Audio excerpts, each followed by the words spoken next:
Now it's stripping time.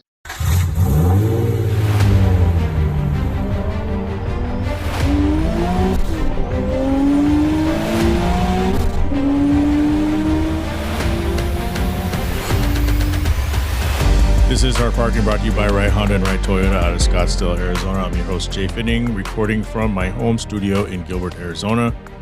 Coming up on today's show, a little bit of car news, personal car news, as we continue to look for another car for my wife. Also, are you the one that does stuff for people, but you don't think people would do the same for you? Is it true, or is it kind of a personal, like you have to, is it you or is it them? Really, I guess that's what you have to ask yourselves. Also got an event coming up, so all that after this word from 4Wheel Online. Jhae Pfenning here, and I want to tell you guys about 4Wheel Online. For over a decade, 4Wheel Online has been bringing the best truck accessories and truck parts to enhance the appearance and performance of all trucks and SUVs. They are dedicated to providing an extensive range of upgrades that will match any maker model on the road. The truck products cover everything you need to give your truck a custom look and added functionality. And if you need a tire and wheel package, head over and use the configuration tool. They carry all the major brands of wheels and tires, so go get outfitted today. So visit them online at 4Wheel Online or call them at 813-769-2451. Again, that's 4Wheel Online, the number 4Wheel Online. We had a carpet. We had a giant carpet, 9 foot by 12 foot in our living room. Got this thing maybe 4 or 5 years ago, and this thing got dirty. I would lay on the couch and ask Yvette, because our cousins were over. I said that a couple episodes ago, and I go, Izzy's not here anymore, so you can't blame my dog, but I feel like I'm smelling dog pee. Like how do you not smell that? And she's like, I don't smell it. And I'm like, I'm telling you, I have a nose. They know I have a nose. I'm the one who gets to smell the food. Does this cheese smell bad? And I go, yes, it does. Throw it out. And so we take this thing outside. We try to wash it. So I pull out my power washer. I have an alarm set to start this thing once a month, because if you don't, it's a gas powered. The carburetor gets all gummed up. I went through this a year and a half ago. I had to order parts online, Briggs & Stratton, take it apart, watch a couple videos, put it back together, spray the little carburetor cleaner starter kickstart thing, pull the handle, and this thing fires off. So I had that alarm set, but I haven't actually used this thing in probably 18 months. So I was a little worried that, it's not going to work. But why don't we use that? Because we no longer have a carpet shampooer. So we pull this thing out, set it on the driveway. My wife's watching some video. Video says that when you clean the carpet, make sure you put plastic down underneath it. We said, well, we don't really have any. Oh, it said put a tarp. So Yvette goes, Jay, do we have a tarp? I'm sitting there thinking, most normal people don't have tarps. If you own a tarp, it's for a specific reason, like maybe to cover the wood that you chopped out back for winter last time. Like most people just don't have tarps. Maybe if you go camping a lot, you have a tarp. So the answer is no. I have these lawn bags, these big leaf heavy duty bags. Maybe we can use those. And so she cuts those in half, lays them out, puts them on the driveway. We put this big, nasty rug down. She looks up some concoction off of, YouTube or TikTok. This cleaner that doesn't really make sense to me is like fabric softener, dishwashing detergent, and borax or something. I go, well, okay, we could try that, or we could just buy some carpet cleaner. So she put it on there, and I said, hey, why don't we use my power washer? And we could just put the attachment on there. The Super Suds attachment. So we're spraying this thing down. It's getting soaked with soap and water. And we don't really have a brush. I go, well, why don't we use the garage broom? So I tell her, I go inside because I still have to work. That's the thing, is she took the day off. And I have one of those spouses that if they're not working, nobody's working. Or it's I'm off and I know you're busy, but since I'm off, I'm going to try to do stuff. So I'm going to call you to help me. Or she's not going to call me at all and try to do something like she moved all the sofas. I go, what are you doing? I'm right upstairs. Ask me for help. I can help you move the sofas. Well, I didn't want to bother you. Yeah, but you're going to fucking kill yourself. So anyway, we're out there. We're doing this thing. Doesn't really work that well. And then we find out it's going to rain soon. So she goes, well, let's put the rug in the house. I go, okay, well, let's try to squeeze you off as much of the water as we can off this 9 by 12 area rug. So we roll it up. We put it in the garage and the thing is too big. Now I can either take the NSX out and let the NSX just sit there in the rain, which by the way, it's not going to melt, but still, rather not. Or I can clear room on the other half of the garage. And so that's what I did. I put the big tables up, the folding tables, and we unfolded this thing, put it on there, and it's just water's just dripping off the side because obviously we had no way to like pull the water off, because when you wash the carpet or anything like that, you have to try to squeegee it out, which is really difficult, or you have to have an extractor, a carpet cleaner, the thing that sucks the water into the little bin. Now I know we used to own those things. We had one. Then when my mother-in-law moved in with us, we had two. Hers never worked. Didn't want us to throw it away. Eventually, we just threw it out anyway. But think about that water when you empty it. Just think about that, okay? So we don't have anything to pull the water off the rug. And so the rug's just dripping on the floor. Come in the house. The next 24 hours, the house stinks because the garage seal to the garage door to the garage isn't good. And so when I go out there, I look on the floor, and we have this beautiful polyaspartic flooring now. And it looks like someone peed all over the floor. It was fucking nasty as shit. So we rolled it up. My son brought his extractor over, his carpet cleaner over, and Yvette couldn't help me. So I pulled it off. I pulled it in the driveway. I cleaned the shit out of it. It took 3 hours cleaning this thing. I went over it 3 or 4 times with carpet shampooer, and that water was fucking nasty. And then I went over it with the steamer. And then, of course, it's going to rain, which is weird. It is late February in Arizona. It should not be raining. So I used the extractor. I got most of the liquid off. I rolled it up, put it back on the table, let it dry out. Well, I tried to let it dry out. My daughter comes over, and she decides to, she bought a dresser off of Facebook Marketplace, and she's sanding it. Now, I closed the garage door, but at some point, the garage door got open. And so now all this dust is settled on this rug. The rug looks dirty as shit. My wife's like, "Isn't it look like that? That's gross." I go, no, that's the dust. It didn't look like that before. Why is it brown? Why isn't it down here on the other side? I go, because that's as far as the dust traveled before the water molecules reached up and grabbed it and pulled it down. It's the same thing with under the carpet. So the carpet looked like shit. We had to make an executive decision. So we decided after all that time to roll the carpet up and put it out by the curb. And I said, just buy a new carpet. None of that matters, but what does matter is that power washer that I have, I decided to list it for sale because I wanted to list it for sale anyway, but I figured since I hadn't used it in so long, it's not going to start and someone's going to lowball me and I'm not going to be able to sell it unless I replace the carburetor. So after we end up using it for the carpet, I listed it on sale. Facebook Marketplace, got a bunch of, I listed it for $150. It's about $300 brand new. We've had it for a long time. Nowadays, you can buy electric ones, which I'm going to buy, and, for $300, $250, whatever. So I figured I would just put it for $150 because I know someone's going to offer me $100. Sure as shit, a bunch of people offer me $100. Some people offer me $80. So one guy's like, "I'll give you $120. 2 guys are like, "I'll give you $120.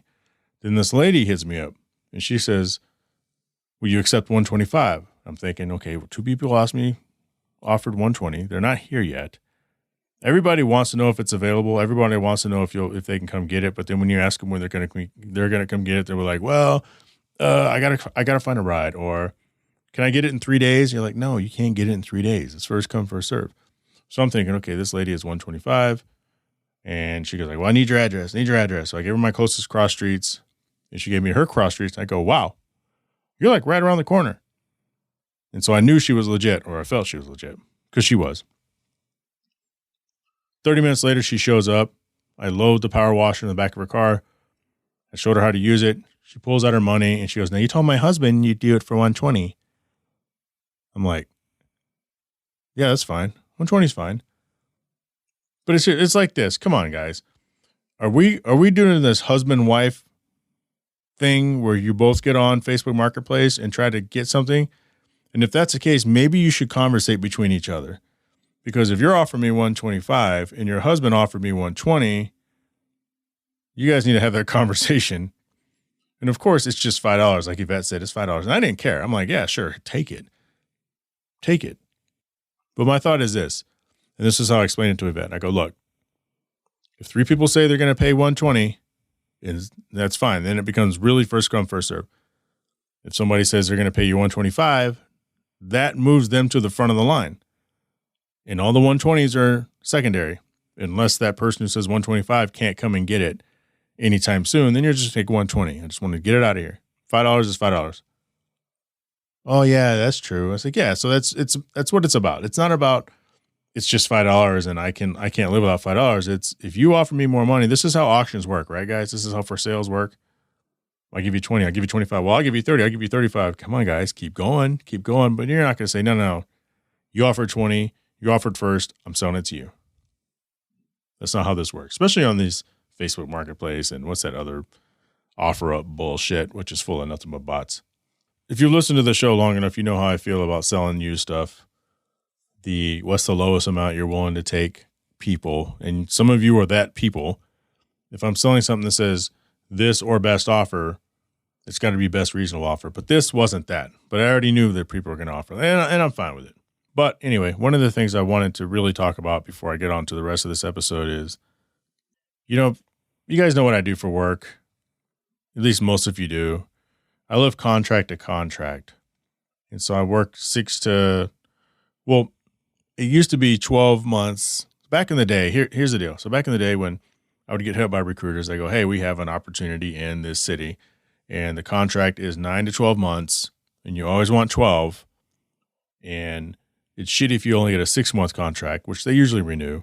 But one of the things that the recruiters always say is like, well, it's a 3-month contract with possibility for renewal. No, they say possibility for renewal. That's a buzz phrase. Everybody who's been doing it long enough knows that don't mean shit. That's just to get you on the books.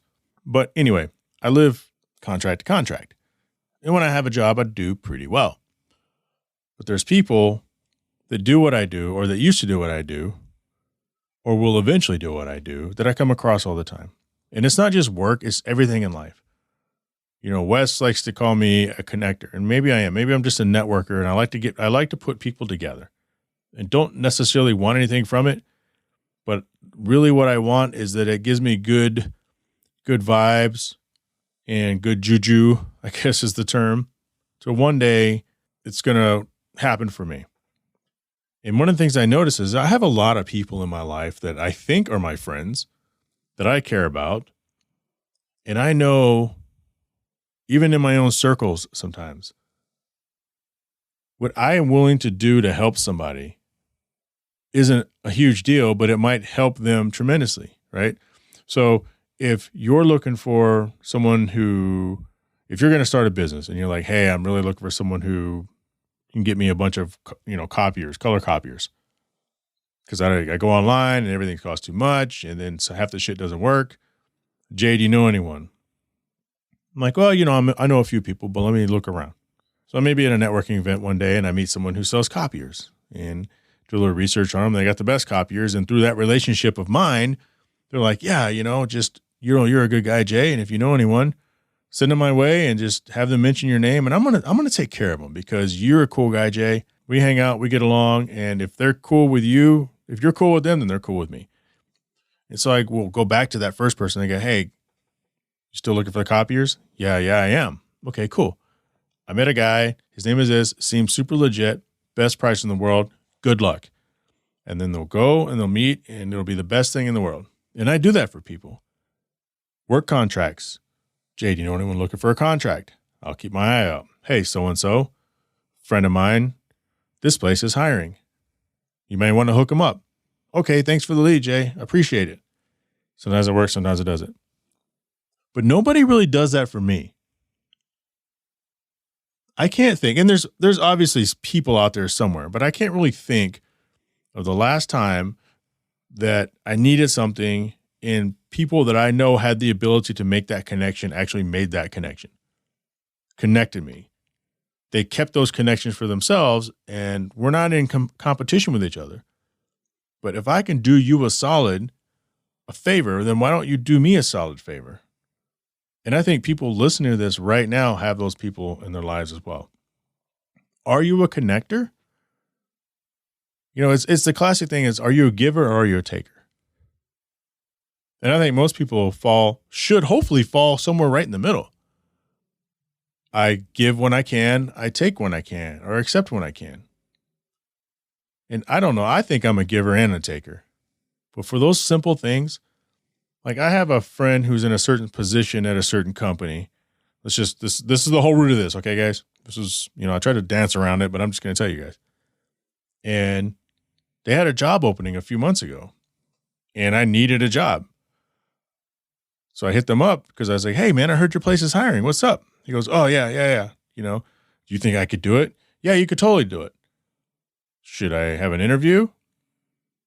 No, I'll talk to my people and see what. And this is like I thought this was my boy, and maybe he is my boy, but maybe he's just not wired like that. And so what it came down to is he goes, well, your availability, because I had some vacation coming up, your availability is going to be the issue here. Plus, we interview this other guy. We like him a lot. I'm like, okay, that's cool. But I'll keep my eye out and ears out next time we have an opening. So, all right, cool, man. Again, this is my boy. A couple weeks ago, my recruiter says, hey, we're looking for a person with this skill set in this area. And I go, well, where is it at? Who's the client? My recruiter told me the client. And I go, huh? I got a boy over there. And my recruiter asked me, is it so-and-so? And I go, yeah. All right, well, I'll try to find out more information about it. And I'm sitting there thinking, well, damn, we just talked about this. Like, here's the deal. Don't make it personal, which obviously I'm making it personal. Make it business. And so if I ask you, any of you, am I the right person for this job? Would you work with me? Would you work with me to plan this car show? Would you work with me again side by side in an office building? Based on all my pros and my cons. And you tell me, yes, I would love to work with you again. Then you better not be fucking bullshitting me. Because your pattern suggests that that's not the case. And then I have to question, are we even boys? Because if you're really my boy, like here's the deal.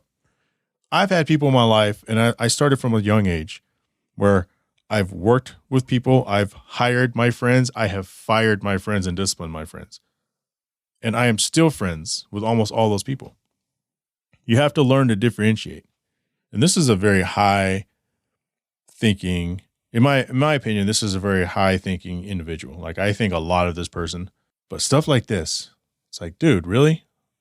Why do I have to hear about your company's position and you're in a position to know this before you reach out to me? If you ever reach out to me, still hasn't reached out to me. But here's the thing. I just heard that I'm probably going to be extended. Well, I am going to be extended, but they're working on the paperwork through the end of 2023, which is great. Because what happens when you live your life 3 to 6 months at a time, it directly impacts your ability to successfully plan vacations.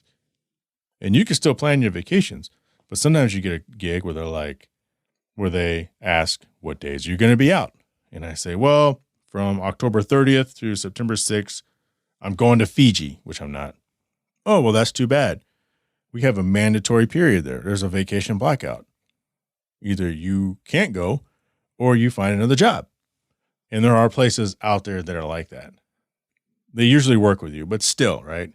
Because there are times where if, like right now I'm building, so I do healthcare IT. I'm working on a brand new installation on the East Coast, and I'm the one analyst in my field of specialty that's worked on this project for the last 6 months.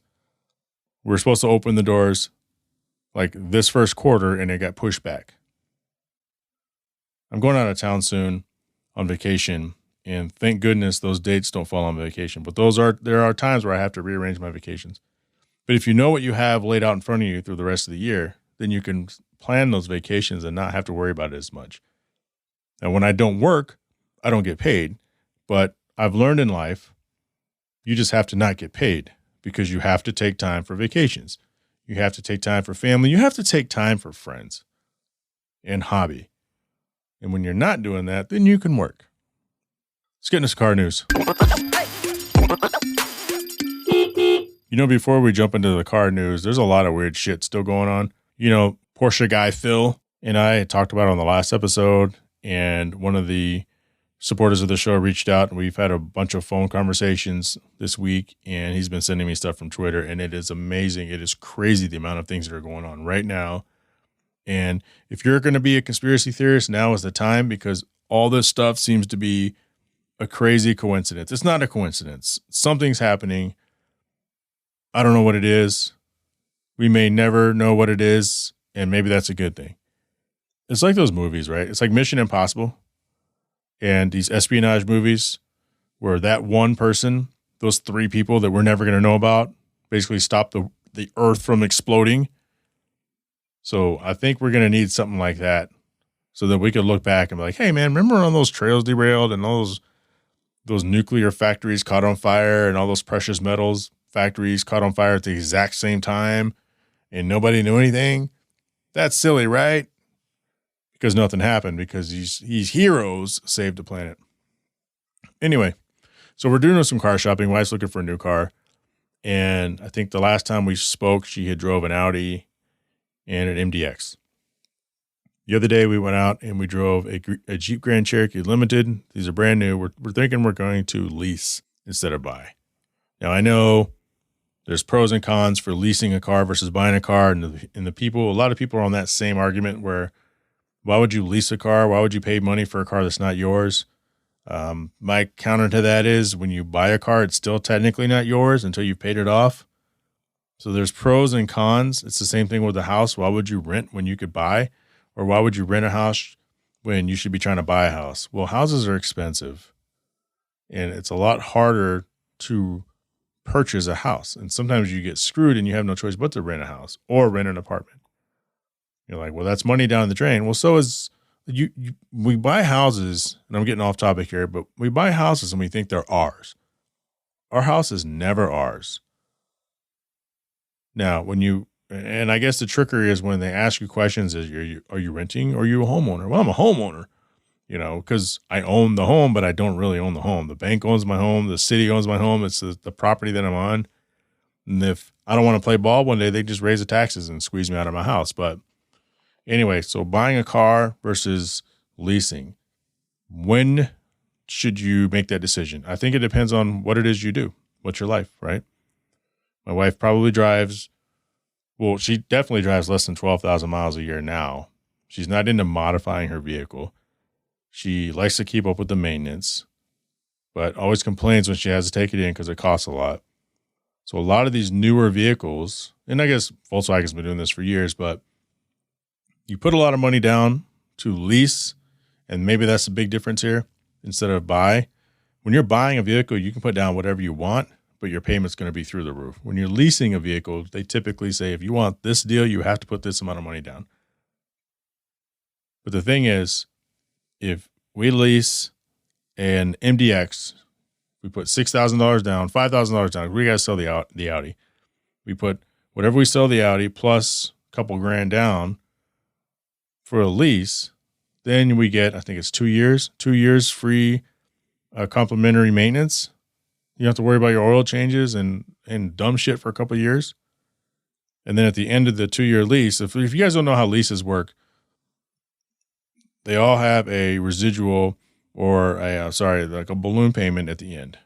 So if I get a 2-year lease I'm making some numbers up here, okay, guys? So put your calculators away. If I get a 2-year lease on a $30,000 vehicle and my payments, I don't know, $400 a month. What they're saying is because you can't pay off a $30,000 vehicle in 2 years at $300 a month for whatever. I don't even remember what number I just said for $400 a month. The math doesn't work. Even at 0%, it just doesn't work. So what they say is at the end of that 24 months, they estimate that vehicle is going to be worth $23,000 instead of $30,000. Fuck, did I say 30 or 40? I don't even know. I'm moving the goalpost. So we'll say 30,000, right? So at the end of 2 years, your car is worth $23,000. So that's only $7,000 difference. And what happens is, as you get toward the end of your lease, they ask you, hey, would you like to extend your lease? Or would you like to turn your lease in? Or would you like to buy your vehicle? And so at the end of 2 years, the market says my vehicle, if I go on cars.com and I were to buy that vehicle that's now 2 years old, if the average price of the vehicle is $20,000, now my vehicle is, according to the bank, they valued it at 23. So I'm $3,000 behind the market. That's a negative for me. That means if I want to sell that vehicle, no one's going to want to buy it for 23 when everybody else is selling it for 20. So then unless I really love that vehicle, like it's an NSX, a $30,000 NSX, then I'm going to say, I'm done with it. I've had it for 2 years, no penalties on it. I can turn it in, or I can trade it in for a new lease. That's how this works. But if the market says after 2 years the vehicle is worth $26,000, and my paperwork says it's going to be worth $23,000, that means I have $3,000 that the market suggests I can play with. Now I can say I'm going to keep the car, or I can try to sell it. I actually did this with my old Acura that I had. I can say I'm going to put it on Auto Trader or Cars.com for $25,000.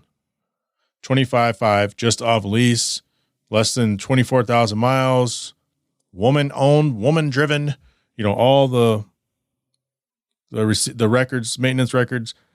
And I'm probably going to, let's say I sell it.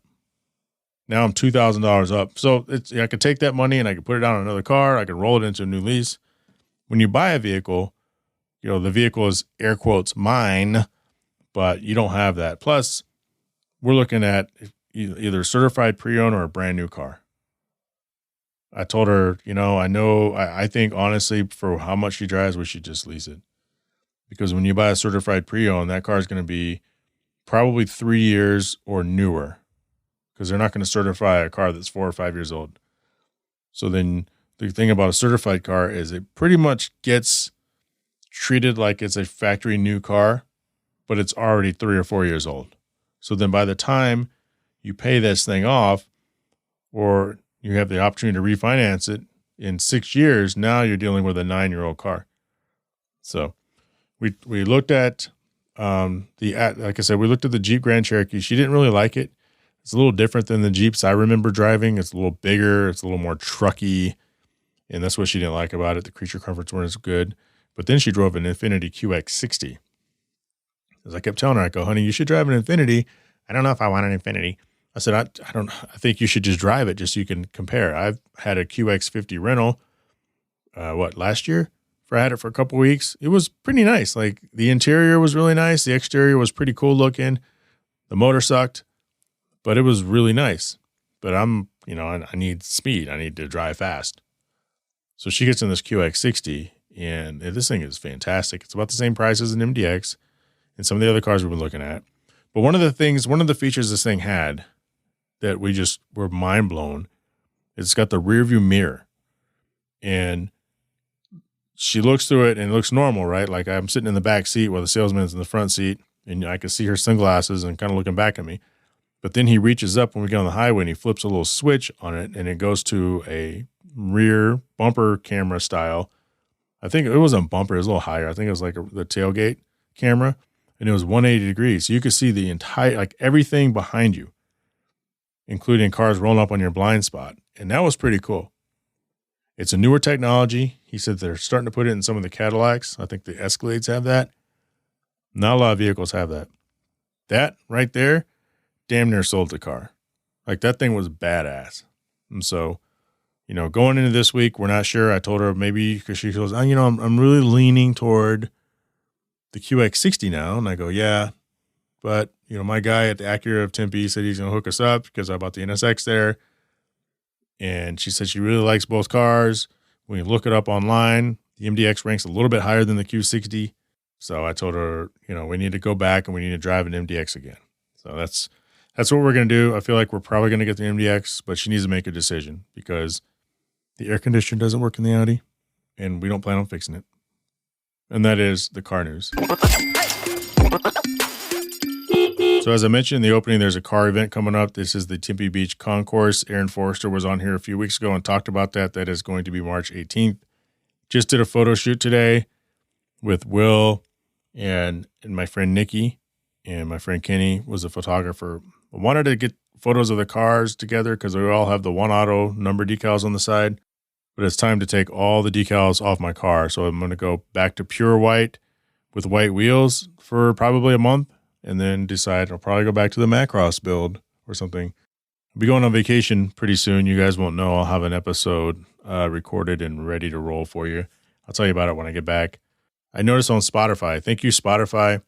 Most of my listeners come from Apple, but Spotify has a new metric via Anchor. Or Anchor has a new metric via Spotify Spotify owns Anchor. And I can now see how many people have subscribed to me on Spotify. And it's really nice.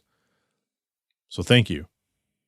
Most of you don't listen to the show every week, but thank you. So with that being said, I do want to thank Right Honda and Right Toyota, 4wheelonline.com, and Cell Shop Wireless Services. Patreon Business Support at Korea Automotive out of Winter Garden, Florida, Pell Construction out of Conroe, Michigan, Beak House Small Home Design out of Ashburn, Virginia, Traverse City, Michigan, Westgate Exotic Cars and Rentals out of Glendale, Arizona, and Shaping Success with the West Tankersley out of Boise, Idaho.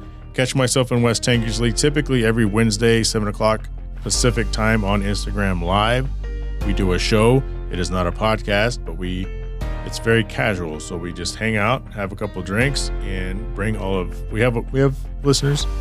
We have a pretty good following, not a lot of people, but very faithful people. And I guess in theory, it's just like it works the way it's supposed to. It's a virtual drink. Sometimes the same people show up, sometimes not the same people show up, but we're always there, usually. I say usually because this Wednesday I will not be at One Drink Wednesday, but you guys should still tune in to check out Wes and whoever else he plugs in. Also want to thank Mark Stolman, Catherine Cox, Eddie Ramos, Richard Graves, Byron Jones, Bo Jung, Alex Camina, and Drew Bunkley for being Patreons. Those of you, if you're listening to this right now, you need to check the Patreon. I dropped a very personal story on there and a personal situation. That's what I do on the Patreon. If you want to email the show, HardParkingPodcast@gmail.com. Hit me up on Instagram at Jhae Pfenning. Join the Hard Parking Violations Facebook page. And subscribe to the YouTube page. I put up a video, I think last week, with me unboxing something I still haven't used, but it's the Atom Mini Pro ISO. I don't use it very soon. I can't grow that. Telling the world how great this show is. Let's do this. Let's grow this thing together, and I'll talk to you all next week.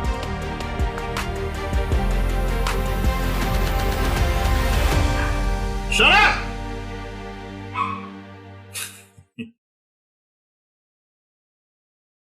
Now it's stripping time. Ain't nobody got time for that.